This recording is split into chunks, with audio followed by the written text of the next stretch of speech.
Hi viewers, welcome to my channel.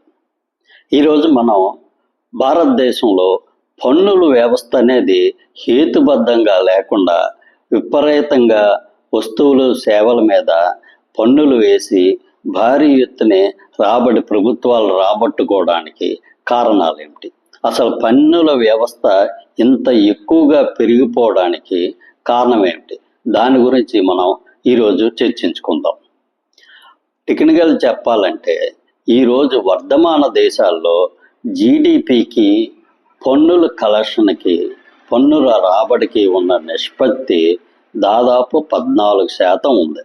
అంటే మన China, Korea, Japan ఇలాంటి వర్ధమాన దేశాల వ్యవస్థల్లో ఎక్కువగా వాళ్ళ జీడిపికి పన్నుల రాబడికి ఉన్న శాతం దాదాపు 14%. అదే భారతదేశంకి వచ్చేటప్పటికి దాదాపు ఇది 18% నుంచి 19% వరకు ఉంది. అంటే మన దేశంలో పన్నులు అనేవి చాలా ఎక్కువగా వేస్తున్నారు. ఇవి దేనికి వేస్తున్నారు? దీని గురించి మనం డిస్కస్ చేద్దాం. ప్రభుత్వాలు నడపడం అనేది అంత సామాన్యమైన విషయం కాదు. దీంట్లో ఎన్నో విషయాల్ని వాళ్ళు చాలా బ్యాలెన్స్డ్గా నడపడం జరగాలి.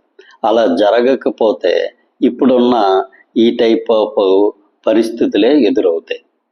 యాక్చువల్గా మనం కొంచెం ప్రభుత్వాల గురించి సానుకూలంగా మాట్లాడదలుచుకుంటే ఈ గత 10 సంవత్సరాలుగా భారతదేశంలో మౌలిక వసతుల మీద భారీ ఎత్తున ఖర్చు చేస్తున్నారు. ఎక్స్ప్రెస్ హైవేలు వేయడం అయితేనేమి, హైవేలు వేయడం అయితేనేమి, 4 lanes 6 lanes రోడ్లు, రైల్వేస్, వీటన్నిటి కోసం చాలా భారీ ఎత్తున ఖర్చు పెట్టడం జరుగుతుంది. ఇక రెండవది శానిటేషన్. స్వచ్ఛ భారత్ పేరుతో శానిటేషన్ కోసం కూడా చాలా భారీ ఎత్తున ప్రభుత్వం ఖర్చులు చేస్తున్నాయి. ఇక మూడవది ఎలక్ట్రిసిటీ. విద్యుత్ కోసం విద్యుత్ లోటు లేకుండా చేయడం కోసం భారతదేశంలో పూర్తిగా దేశం అంతా విద్యుత్ ప్రాబ్లం లేకుండా చేయడం కోసం అని చెప్పి ఈ వ్యవస్థకు కూడా భారీ ఎత్తున నిధులు కేటాయించి విద్యుత్ జనరేషన్ అనేది జరుగుతుంది. ఇక మంచినీటి వ్యవస్థ. ఈరోజు భారతదేశంలో అన్ని గ్రామాలకి మంచినీరు అందివ్వాలన్న ఉద్దేశంతో ఈ వ్యవస్థల కోసం కూడా భారీ ఎత్తున ప్రభుత్వాలు ఖర్చు చేస్తున్నాయి. ఈ గత 10 ఏళ్లలోనే ఈ మౌలిక వసతుల మీద చాలా భారీగా ఖర్చు చేయడం జరుగుతుంది. ఇన్ని ఖర్చులు చేస్తున్నాయి కదా, వీటి కోసం డబ్బు ఎక్కడి నుంచి వస్తుంది? ఏమైనా భారతదేశం ఆర్థికంగా భారీ ఎత్తున ఏమైనా సరే లాభపడుతుందా? అంటే ఆర్థికంగా మనం ఏమైనా విపరీతంగా ఏమైనా తిరిగిపోయామా అంటే అది ఏమీ కాదు.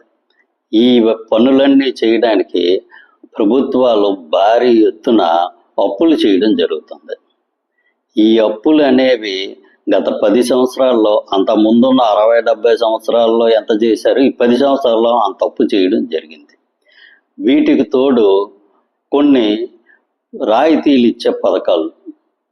సపోజ్ ఈరోజు భారతదేశ జనాభాలో దాదాపు 60% మందికి, అంటే 80 కోట్ల మందికి పైగా ఉచితంగా ఆహార ధాన్యాలు సప్లై చేయడం జరుగుతుంది. అదేవిధంగా రైతులకి వాళ్ళకు కూడా పెట్టుబడి సహాయం కింద ప్రతి సంవత్సరం దాదాపు 70 నుంచి 75 వేల కోట్ల రూపాయలు ప్రభుత్వం ఖర్చు చేయడం జరుగుతుంది. ఇది కాకుండా రాష్ట్ర ప్రభుత్వాలు ప్రజలకి రాయితీల రూపంలో భారీ ఎత్తున ఇస్తున్నాయి. ముఖ్యంగా దక్షిణాది రాష్ట్రాల్లో, ఢిల్లీ ఇటువంటివి వాళ్ళ చేతికి ఎముకలేనట్టు విపరీతమైన వాగ్దానాలు చేసేసి వాటిని అమలు చేయడానికి చాలా ఇబ్బందులు పడుతూ ఎన్నో రకాలుగా విపరీతమైన అప్పులు చేయడం జరుగుతుంది. ఆఖరికి ఈరోజు ఉద్యోగస్తుడికి టైంకి జీతాలు కూడా ఇవ్వలేని పరిస్థితికి వెళ్ళిపోతున్నాయి. ఎందుకంటే వాడికి వచ్చిన రెవెన్యూలో మెజారిటీ వాటా ఈ ఫ్రీబీస్కే వెళ్ళిపోతుంది. ఇవన్నీ ఆర్థికంగా అభివృద్ధి చెంది మనం చేసుకుంటే పర్వాలేదు, కానీ వీటన్నిటిని విపరీతమైన అప్పులు చేసి ఇలాంటి ఫ్రీబీస్ అన్నీ పంపించడం, అందరికీ డిస్ట్రిబ్యూట్ చేయడం జరుగుతుంది. దీనివలన రాష్ట్ర కేంద్ర ప్రభుత్వాల మీద భారీ ఎత్తున భారం అనేది పెరిగిపోవడం జరిగింది. ఈ చేసిన అప్పులు తీర్చడానికి ప్రభుత్వాలకి భారీ ఎత్తున రాబడులు అవసరమైంది. వీటి కోసం ప్రభుత్వాలు ఏం చేస్తున్నాయి? వాటికి కొన్ని డెసిషన్లు తీసుకొని వాటికి తగ్గట్టు రాబడులు పెంచుకోవడానికి చూస్తాయి. దాంట్లో మొదటిది ఉద్యోగస్తుల రిక్రూట్మెంట్ పూర్తిగా తగ్గించి వేశారు. ఇంతకుముందు భారీ ఎత్తున ఉద్యోగాల కల్పన జరిగేది ప్రభుత్వ రంగాల్లో. ఇప్పుడు ప్రభుత్వ రంగ సంస్థలు, ప్రభుత్వంలో కూడా భారీ ఎత్తున ఎన్నో ఖాళీలు ఉన్నా సరే వాటి రిక్రూట్మెంట్ జరపకుండా వాళ్ళ ఇచ్చే జీతాల మీద కొంత సేవింగ్స్ చేసుకోవడం వలన ఈ ప్రభావం ఉద్యోగస్తుల మీద పడింది. వాళ్ళకి ఇచ్చే శాలరీస్ పెంచడం కూడా ఇంతకు ముందంతా భారీ ఎత్తున పెంచడం జరగడం లేదు. వాళ్ళకి సరిపడే జీతాలు కూడా తగ్గించి వేయడం జరిగింది. ఇక అన్నిటికంటే ముఖ్యమైనది వాళ్ళకి సంబంధించిన రెవెన్యూ రాబట్టుకోవడానికి భారీ ఎత్తున పన్నులు వేయడం జరుగుతుంది. ఈ పన్నుల రూపంలోనే ప్రభుత్వాలకి ఆదాయం అనేది వస్తుంది. కాబట్టి ఈరోజు వాళ్ళు చేసిన అప్పులు తీర్చుకోవడం కోసం అని చెప్పి భారీ ఎత్తున పన్నులు వేయడం జరుగుతుంది.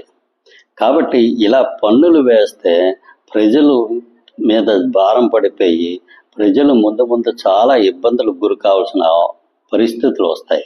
కాబట్టి ఈ బడ్జెట్లో కొంచెం పన్నుల వ్యవస్థని కొంచెం హేతుబద్ధీకరించి పూర్తిగా తీసివేయమని చెప్పటం లేదు, కానీ కొద్దిగా హేతుబద్ధీకరించి ప్రజలకు కూడా వాటి వలన ఉపయోగం కలిగేటట్టు చేస్తారని ఆశిద్దాం.